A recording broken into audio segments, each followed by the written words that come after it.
ilang matataas na opisyal hanggang sa mga ordinaryong Pilipino, lahat may magandang alaala sa nag-iisang Mike Enriquez. Malungkot man dahil sa kanyang pagpanaw, marami ang nagbalik tanaw sa makulay niyang buhay. Ang hindi matatawarang kontribusyon ni Mike sa bansa, sama-sama nating balikan sa pagtutok ni Mark Salazar. Walang kinikilingan, walang pinoprotekta. Sa kanyang mahigit 50 taong karera sa broadcasting, 5 minutes to airtime. 5, 4, 3, 2. Huwag natin tatantanan. hindi matatawaran ang iniwang tatak ng nag-iisang Mike Enriquez. Kaya naman mula sa mga pinakamakapangyarihan hanggang sa ordinaryong mamamayan, bumuhos ang pakikiramay sa pagpanaw ni Mike.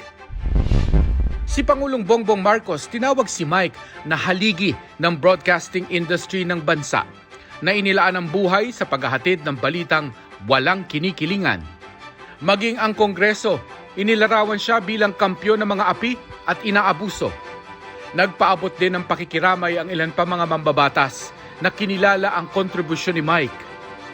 Maging ang kanyang minamahal na De La Salle University kung saan siya nagtapos, inalala rin ang kanyang dedikasyon sa paghahatid ng serbisyong totoo.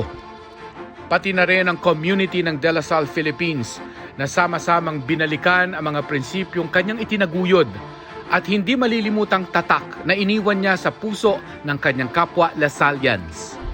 Sa social media, bumahari ng pakikiramay ng mga manunood na kinalakihan na ang kanyang pagbabalita mula sa radyo hanggang sa TV.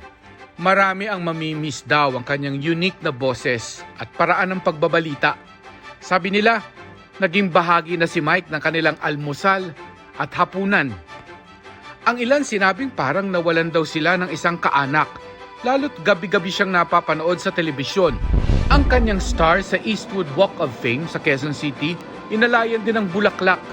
Meron ding fans na dumalaw upang magbigay respeto sa kanilang idolo.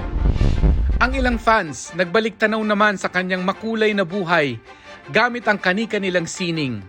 May mga nag-recreate ng kanyang "di namin kayo tatantanan" post. Ganun din ang kanyang "excuse me po".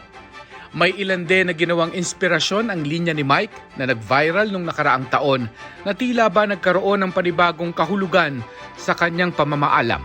Mga kapuso, uuwi na po ako.